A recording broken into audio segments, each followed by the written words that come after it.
పవన్ కళ్యాణ్ గారి విషయంలో నేను ఇంతకుముందు అదే చెప్పాను, మళ్ళీ కూడా చెప్తున్నాను. రావచ్చు, పోవచ్చు, సినిమాలు తీసుకోవచ్చు, సినిమాలు రిలీజ్ చేసుకోవచ్చు. ఆ సినిమాలు మేము చూసి మీరు వేసే స్టెప్పులకు మేము కూడా చప్పట్లు కొట్టవచ్చు. మా నైజాములో అన్నిటికన్నా పెద్ద కలెక్షన్ వస్తుంది మీకు. అంటే బేసికలీ సినిమా ఇండస్ట్రీ బతికేదే మన తెలంగాణ ప్రజల ఓట్లతో. తెలంగాణ యువకులకు కూడా నేను ఒకటే మాట చెప్తాను, ఆయన ఒక సినిమా యాక్టరు, ఆయన మనకు ఒక ఎంటర్టైన్మెంట్ ఫ్యాక్టరు. అక్కడి వరకు మీకు అభిమానం ఉంటే హ్యాపీ, సంతోషం. బట్ ఆయనకు మన రీజియన్కి సంబంధం లేదు. ఆయన ఆంధ్ర ప్రాంతానికి సంబంధించిన డిప్యూటీ చీఫ్ మినిస్టర్, అక్కడ అధికారంలో ఉన్నాడు. ఆయన ఆంధ్ర వ్యక్తి. ఆయన మన తెలంగాణ రాష్ట్రం ఏర్పడ్డప్పుడు 11 రోజులు, ఎవరైనా ఇంట్లో మనిషి చచ్చిపోతే ఎట్లయితే 11 రోజులు బాధపడతామో, ఆయన 11 రోజులు అన్నం తినకుండా తెలంగాణ రాష్ట్రం కోసం బాధపడ్డా అని చెప్తున్నాడు. సో నేను మా యువ మిత్రులందరినీ, మా యువతులందరినీ, పవన్ కళ్యాణ్ గారి అభిమానులందరినీ ఒకటే కోరుతా ఉన్నా, ఆయన అక్కడ రాజకీయం చేసుకొని ఇక్కడ సినిమాలు తీసుకుంటే ఎవరికేం అభ్యంతరం లేదు.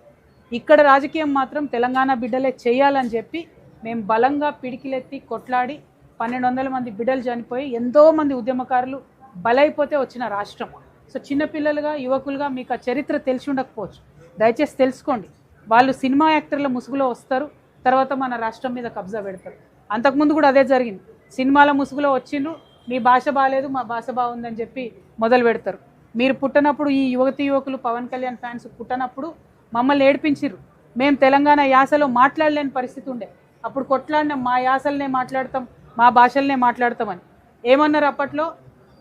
మాది నా ఊరు యాదగిరి, మా ఊరు భువనగిరి, నా పేరు యాదగిరి, నేను చేసేది దాదాగిరి అని చెప్పి తెలంగాణలో ఉన్న అన్ని ప్రాంతాలను అవమానించేటట్టుగా డైలాగులు ఉంటుండే ఒకప్పుడు సినిమాల్లో.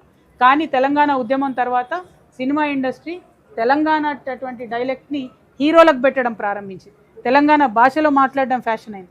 సో మా యూత్ అందరికి కూడా నేను అపీల్ చేస్తా ఉన్నా, he's an entertainment factor, enjoy his movies, see his dances, go to his movies, but politically he's unfit, he cannot come in to our state.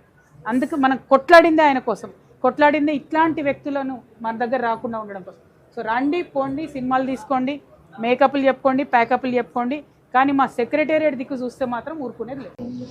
Telangana రాష్ట్రంలో పవన్ కళ్యాణ్ గారు జనసేన పార్టీ పోటీ చేస్తలేరు.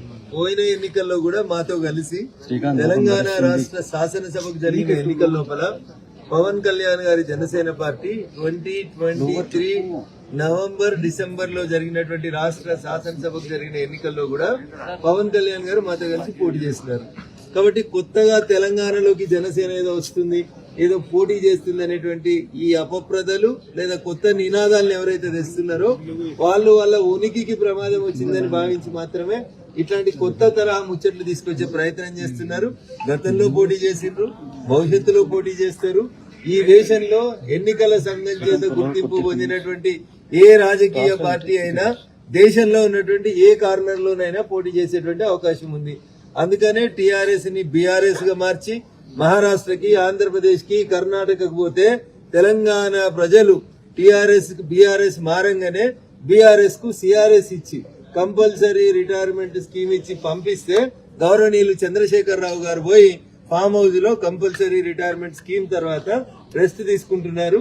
నేను మా ఈపీఎఫ్ కమిషనర్ రమేష్ గారికి రిక్వెస్ట్ చేస్తా ఉన్నా, వారికి కూడా ఏమైనా పెన్షన్ వచ్చే కార్యక్రమం ఉంటే ఇప్పించవలసిందిగా కోరుతా ఉన్నా. ఒకటే చెప్తున్నా, ఇదే మాట మీరు మాట్లాడాలంటే ఫస్ట్ మీరు మాట్లాడాల్సింది కాంగ్రెస్ తో మాట్లాడాలి. అవునా? కాంగ్రెస్ ఇక్కడ రూలింగే చేయకూడదు. మరి తర్వాత బీజేపీతో కూడా మీరు మాట్లాడాలి. ఇదే క్వశ్చన్ ఇదే మీడియా వాళ్ళు, బీజేపీ వాళ్ళు ప్రెస్ మీట్ పెట్టినప్పుడు, కాంగ్రెస్ ప్రెస్ మీట్ పెట్టినప్పుడు మీరు ఎక్కడో నార్త్ ఇండియా వాళ్ళు కదా, మా దగ్గరికి ఎందుకు వచ్చి పాలన చేస్తున్నారు? అసలు కవితనే ఉండదు ఇక్కడ.